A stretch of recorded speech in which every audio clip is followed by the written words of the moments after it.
So next topic of your syllabus is fungi. So we are going to discuss all different types of fungi. The branch of microbiology which studies systematically all different kinds of fungi. Some people call it as fungi, some people call it as fungi. So systematic study of a fungi is known as mycology. Mycology, a branch of microbiology which studies fungi, it is called as mycology. Mycos means fungi. Logos means study. A study of fungi is known as mycology. So it is a branch of microbiology. Actually, these fungi and yeasts, they are eumycetes. So eumycetes, they are the actually they are division of fungi only. They include all true fungi. So they are called as eumycetes. Fungi and yeasts, they are eumycetes. These eukaryotes lack chlorophyll pigments. They cannot synthesize their food. As you have studied algae, they have chlorophyll, so they synthesize their food by photosynthesis. So not like that here in fungi. They are not having any chlorophyll pigments, so they are not synthesizing their food by themselves. They depend on other animals like parasites, or there will be a symbiosis, means they give and take. They establish a giving and taking relationship with other algae. So they depend on others to get a nutrition. So that is symbiosis. Or they may be saprophytes, dead and decaying materials. They depend on dead and decaying materials. So these fungi, they release some enzymes and they digest the food outside the body, outside the cells, means dead and decaying material will be there. So these fungi, what they do is they release some kind of enzymes. So the organic material which is there in a dead and decaying material, that gets digested outside the fungi. So once that complex organic material gets digested into a simpler molecules, so that digested food enters the fungi. So the fungi absorbs that digested food. So that's how the digestion takes place outside the fungi, not inside. How we eat food, we digest it and we absorb it, not like that. These fungi, they release digestive enzymes and they digest the organic material outside the body and they absorb the digested food. So that is saprophytic nature. And I told you parasitic nature and even symbiosis nature. So because they don't have any chlorophyll, they cannot synthesize food. So the mode of nutrition is by parasitic nature, by symbiotic nature, and by saprophytic nature. So the process, they possess a differentiated nuclei, means these fungi, they have a differentiated nuclei and it is surrounded by a nuclear membrane. So they have a true nucleus surrounded by nuclear membrane. And they reproduce, fungi, they reproduce by budding or by forming spores. They may release a spores, so those spores will take birth as a new fungi, or there will be a budding, so they form a bud and that forms a new fungi, like that. So the mode of reproduction is by budding or by forming the spores. So next is these fungi, they have a rigid uh, chitinous cell wall. So chitin, so there will be a rigid chitinous cell walls, so surrounded leather and soft covering will be there. So that is called as chitinous cell wall. So these fungi, they have a rigid chitinous cell walls So then next is they lack a differentiation of root, stem and leaves. How you have seen plants, they have a roots, they have a stem and leaves. So there is no differentiation in fungi as roots, stem and leaves. They don't have any differentiation. And then morphologically these fungi, they are either simple oval cells or long tubular or septate hyphae and have showing a two lateral branching. So based on their structure, morphological features, they have been divided into different types of fungi. We are going to discuss that later. So the morphologically the fungi, they may have simple or oval cells or long tubular septate or hyphae, which are called as hyphae actually. So there will be different morphological features. And the next is the yeasts and fungi. They need organic compounds as a nutrients, as I told you. So they need organic compounds as a nutrients. They release enzyme, they digest the organic compounds outside the body cells and they absorb the digested organic compounds. So they need organic compounds as a nutrients. And then so the role of fungi in nature, it appears as a scavengers. As I told you, they depend on dead and decaying materials. So that is complex carbohydrates and proteins. They are digested dead bodies. So dead and decaying materials they depend on. That is called as saprophytic nature. Otherwise called as scavengers. Scavengers. They eat and they depend on dead and decaying materials. That is why they are called as scavengers. So very few of these fungi, they cause diseases among human beings.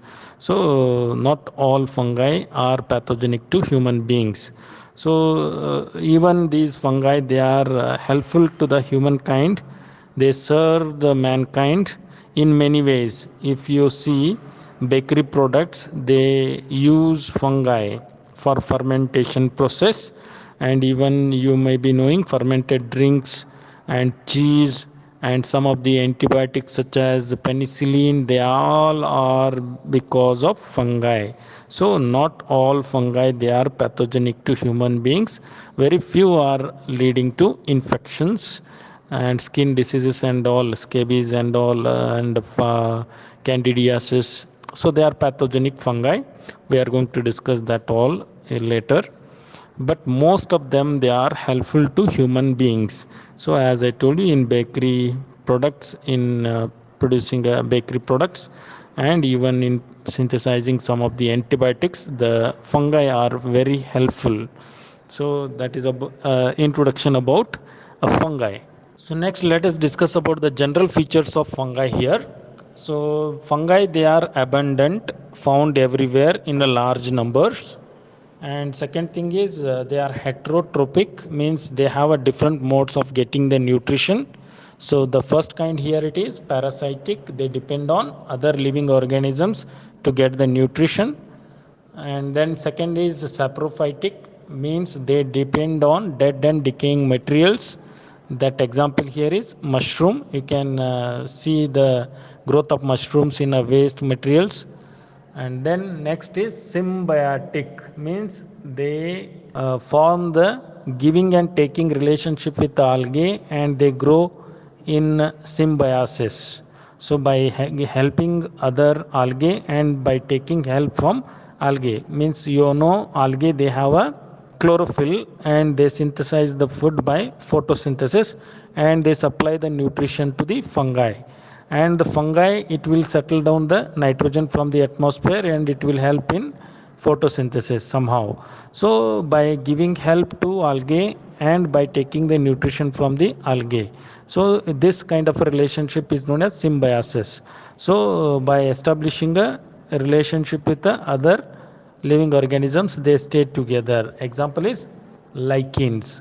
And then these lichens, they are the indicators of the clean environment. Wherever there is a sulfur gas, the lichens will not grow. So if you find lichens on the body of the tree, you can see white patches. They are white patches, they are nothing but they are the association of algae and fungi, that is called as lichens. If you find lichens in the environment, it is a pure and clean environment. If the environment is polluted, there will not be any growth of lichens in that particular area. Let us discuss some other features of fungi here. So the fungi, they are made up of number of elongated tubular filaments. They are known as hyphae. So tubular elongated filaments, they are called as hyphae. And if these hyphae, if they are branched, if they have some connections, that is called as mycelium. Filamentous hyphae which have branches, that is called as mycelium. So yeast, if you take an example of yeast, as I told you, yeast is a single cellular fungi and rest all are multicellular. And the same cell functions as a vegetative growth cell as well as a sexual reproduction. So it will form the buds and it will reproduce. So single cell acts as a whole fungus here. And then next is other fungi, they have a vegetative and reproductive phases. Two distinct phases are there in other fungi, but in yeast you can see vegetative growth and sexual reproduction, they both are seen in a single cell. But in other fungi you find vegetative and reproductive phases. And then next is vegetative phase is also called as assimilative phase. Assimilative phase means they absorb the nutrition and they grow. So that is vegetative phase is known as assimilative phase. Multicellular structure of fungi, if you see, it looks like this. You can see that picture. So they are in two forms: septate hyphae, aseptate hyphae. Hyphae may be of two types. So septate hyphae means you can see there is a septum, that is called a septa. So each and every nuclei is separated by these septa. There are branches, of course, but each and every cell has its own cell wall and nucleus at the center and surrounded by the nuclear membrane, cytoplasm. So there are some pores in the septa. They can allow the passage of nutrient materials through from one cells to other cells, but they have a separate division from by the septa. They are called as septate hyphae. And aseptate hyphae means they don't have any septa division. So nucleus, see there, they are freely in the cytoplasm. So there are, it looks like a multinucleate single cell, but there are many cells, different cells. Only thing is that there is no separate division by the septa. So that is aseptate hyphae. Fungi may grow in this form, so they have a different parts. So the thing which is in contact with the organic material, they are called as vegetative mycelium. And the mycelium which protrudes into the air, that is called as vegetative mycelium, which can see upward movement. So at the end there will be a bag like structure which contains the spores for reproduction, and that long filamentous structure, it is known as stack. So and at the end there will be head like structure, that is umbrella like structure, which bears the spores for reproduction. If you observe the aerial filaments, so it will be made up of many groups of hyphae. So group of hyphae, they are collectively known as filaments. You might have seen some growth of cotton like brownish colored growth on a bread. So if you keep bread for a long period of time, there will be a growth of fungi. So living cells, they are a form of organisms, they are called as fungi. A growth of breads and chapatis or roti, if you keep, there will be a filamentous growth. So that they are the living organisms, they are called as fungi. So these fungi, they are classified into two groups: microscopic organisms and macroscopic organisms. So microscopic organisms means they can be observed only in microscopes. So example, growth of fungi on a bread, you cannot see each and every cell with the naked eyes. So you can see the filamentous growth, but not exactly the single cell. So they are called as microscopic fungi. And macroscopic organisms, they can be seen with the naked eyes without any assistance from the magnifying lens or even from the microscope. They are called as macroscopic fungi. Macroscopic, macro, large. So examples are mushrooms and all. Fungus, microscopic fungus, they can be classified into unicellular or multicellular. So unicellular example is yeast. So here there will be a one single cell which acts as a whole organism here, and multicellular there will be many cells with a nucleus and nuclear membrane, cytoplasm and cell walls. So it is made up of many different types of cells. So that is called as multicellular. So example is mushrooms. So next let us discuss about the classification of fungi based on the shape and structure of the fungi. That is morphological classification of fungi. So based on the structure and shape, they are classified into four main groups: molds, yeasts, yeast-like fungi, dimorphic fungi. So let us discuss them separately. Molds. So first one is molds. So molds are filamentous and mycelial fungi. So long filamentous mycelia will be there. So mycelia means the hyphae will be there. So long filamentous structure, it is known as hyphae. So group of hyphae, they are called as mycelia. So they grow as a long filaments. That long filaments are called as hyphae. So which will form branches, and there will be interlace to form a meshwork. So that is called as mycelium. Mycelium means so interlacing branches of hyphae which forms a meshwork like a cotton wool. Cotton wool, how you see the cotton wool, same like that it appears. That is known as mycelium. So long filamentous or hyphae which form a meshwork, they are otherwise called as mycelium. So they grow like filaments. So they reproduce by forming the various kinds of spores. They release small spores which will grow into a new fungi. So the main molds, they form a spores. So reproduction is by forming the spores. And the part of the mycelium which grows on and penetrates into the substrate's organic material, and which will help in absorbing the nutrients for the growth of molds, they are called as vegetative mycelium. So the part of the mycelium which grows on and penetrates into the organic material, that is called as substrate, to absorb the nutrients, that part of mycelium is called as vegetative mycelium. And the part of the mycelium which protrudes into the air, it is called as aerial mycelium. So vegetative mycelium and aerial mycelium, the part which is protruding into the air, that is called as aerial mycelium. And the part of the mycelium which penetrates into the organic material and digests the food and absorbs the food, that is known as vegetative mycelium. So in a artificial medium, they are seen as a filamentous mold. Like a cotton wool, they appear like a dry and powdery appearance, like a cotton wool. So filamentous form they form.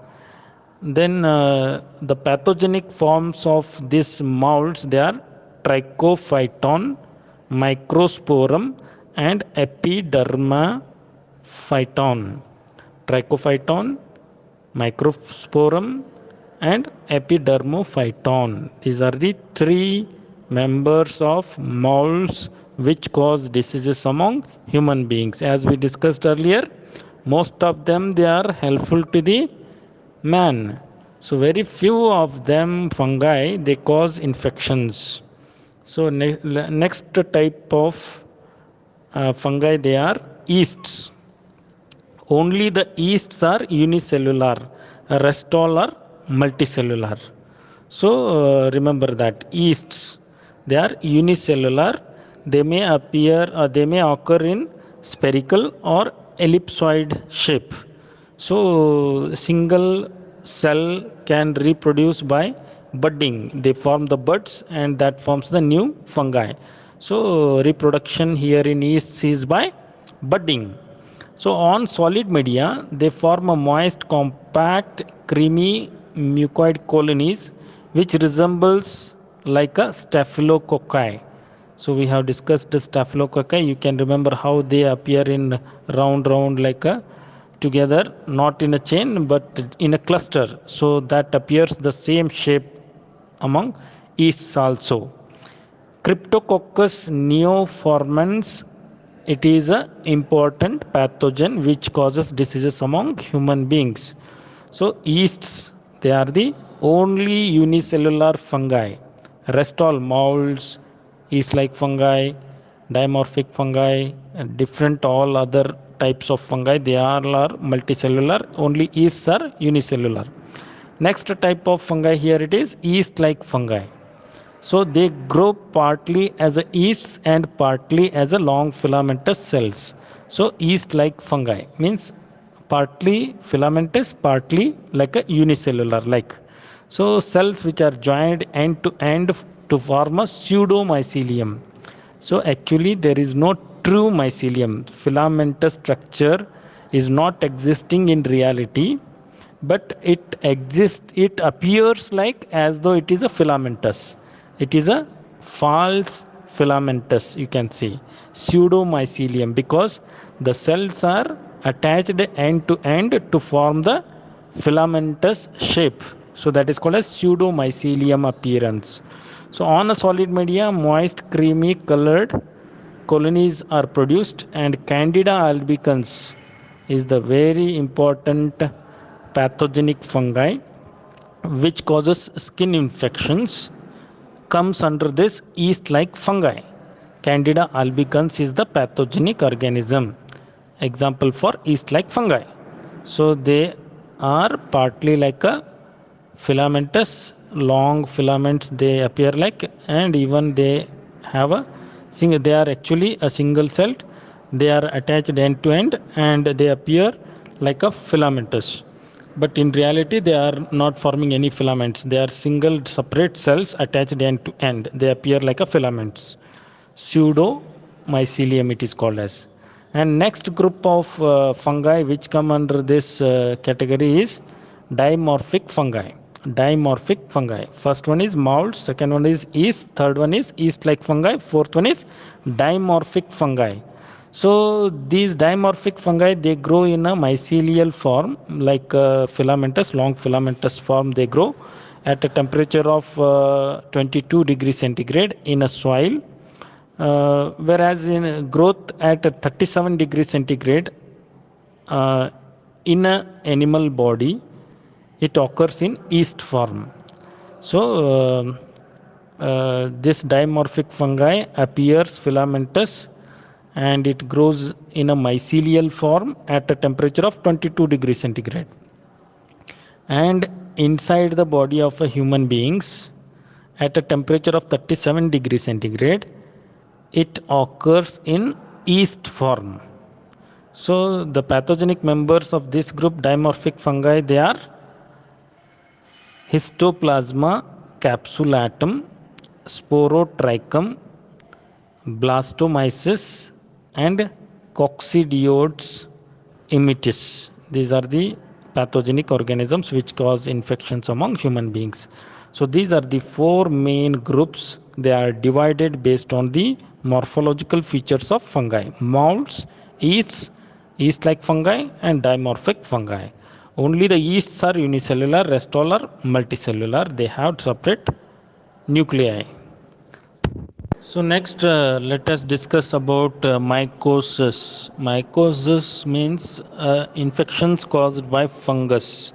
So there are many different types of fungi.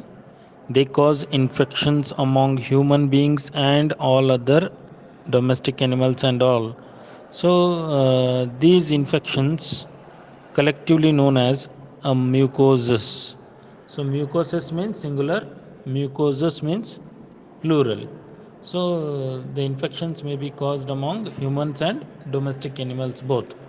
So they may cause infections of some of the tissues superficially, or they may cause infections into subcutaneous tissues, or they may cause systemic diseases.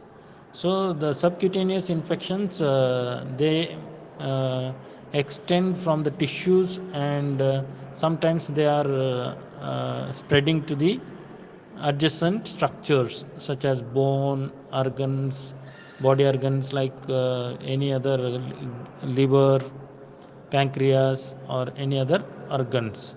So the systemic infections, they are very rare, but often they are very chronic. So the human fungus infections, they are broadly classified into two types, especially superficial infections and deep seated infections. Superficial infections and deep seated infections. Deep seated infections means systemic infections all over the body. The infection enters into the all body system. So superficial means some skin infections in the hand or leg or somewhere. It is benign. It is restricted to that particular part only. It is not entering into the body. It is not causing any infections into the body organs. So that is called as superficial infections caused by fungus. And deep seated infections, they are otherwise called as systemic infections. So these superficial infections are they are very common, and various types of tinea or ringworm. So they cause infections of skin, hair, and nails.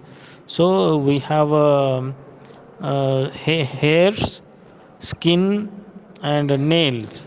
So these tinea and ringworm infections are very commonly seen in hairs, nail, and skin. So they are very mild, always they are mild, but they run for a long period of time. Chronic diseases they are. And fungi, they causing superficial infections. They are specialized saprophytes.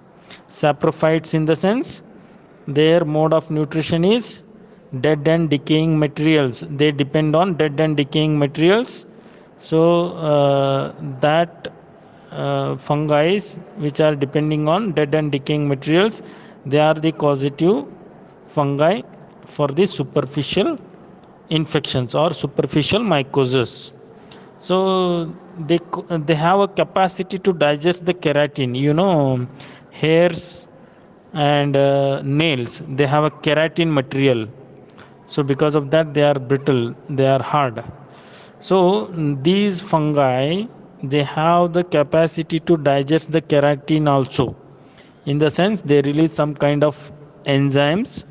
So that enzymes will cause a dissolution of keratin material. Means they can digest the keratin material of hairs and nails.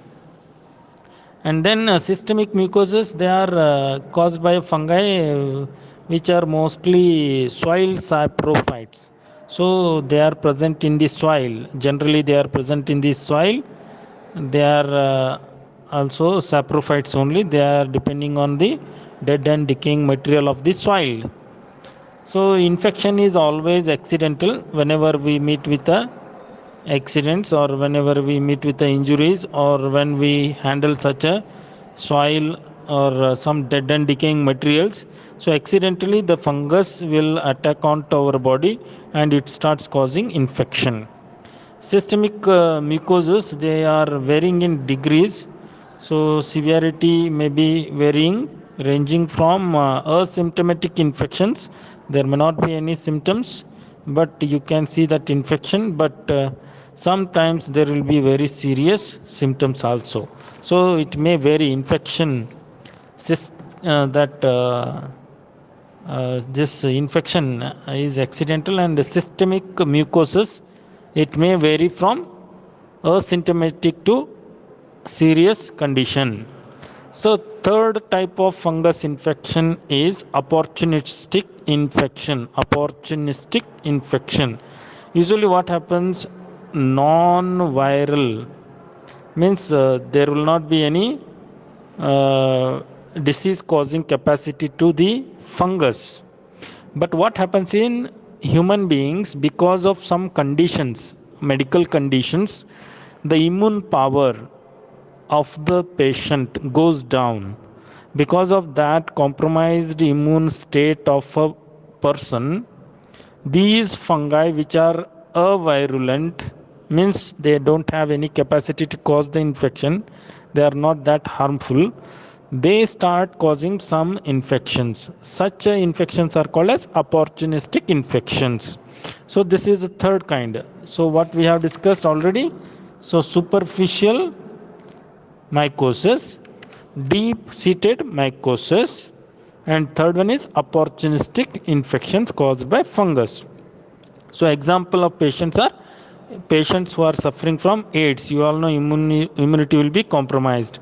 And the people who are suffering from cancer, diabetes, so who are using immunosuppressive drugs such as steroids and X-rays, who are exposing to X-ray radiations, and who are using broad spectrum antibiotics continuously for long period of time, such a people, they suffer from immune compromised state. So that immunity compromised state makes them prone to suffer from fungal infections. So that kind of a fungal infection is known as opportunistic infection.